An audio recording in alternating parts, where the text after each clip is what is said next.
No, because everyone's journey with God is personal. And I think that being religious is a beautiful thing, and I think that a lot of people try and say they're spiritual or they're religious in a way, copping out on the 1 hour a week. It just feels a bit lazy to me. I think you can always find an hour a week. Yeah. A high-value man is someone that is successful financially. I'd say it's someone that's got a lot of integrity and good morals, that is very well respected, is very sure of himself, but also is a very family-orientated man.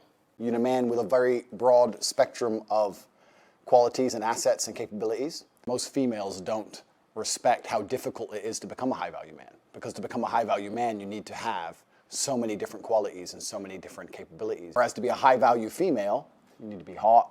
For me, a high-value woman is what kind of mother is she? Like, all these other qualities, but I feel like men base it on like just an aesthetic level. Now, what I'd like to suggest, you're not going to get only one car in your lifetime, but you're going to get one body and one mind, and that's all you're going to get. And that body and mind feels terrific now, but it has to last you a lifetime.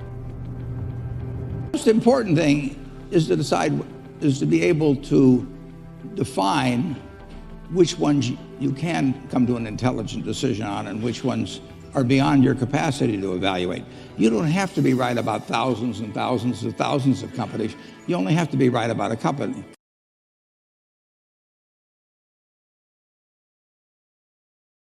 The reality of life for most men is absolutely depressing. I completely understand when you talk about male mentality, because I understood that as a man, you must build yourself. And I agree that society puts huge pressure on men, and it's time for men to perform. As a man, you either perform or you don't. There's no safety net like there is for females. No, there isn't. There is. The men who say, I can't feel like it, cannot compete with the men who do not say that. And it is player versus player. The man who goes to the gym every single day, regardless of how he feels, will always beat the man who goes to the gym when he feels like going to the gym. And it's player versus player. And let me tell you something. Oops, I don't feel like it. You can do it. Like, they actually can take a break and rest at that. My point is that it's player versus player. And if you're a man who's going to constantly give in to mental health problems or mental health trouble, you're not going to be able to compete with the men who don't. I'm saying you can't sit as a man and afford the luxury of saying, I have a mental health issue today, I can't work. Because you will lose against the men who don't do that. And it's the women who pick the winners. As a man, it's player versus player. It's ultimately competitive.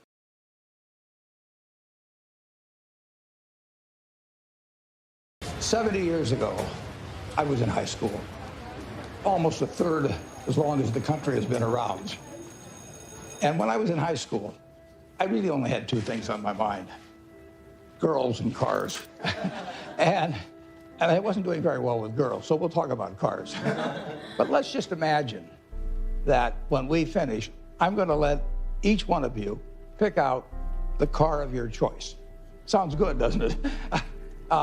Pick it out, any color, you name it. It'll be tied up with a bow, and it'll be at your house tomorrow. And you say, well, what's the catch?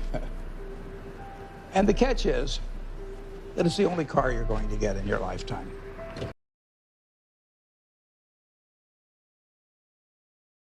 I think that money buys freedom and freedom buys happiness.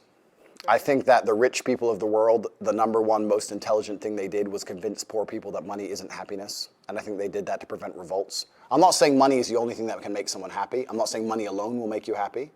But money is certainly a factor to happiness.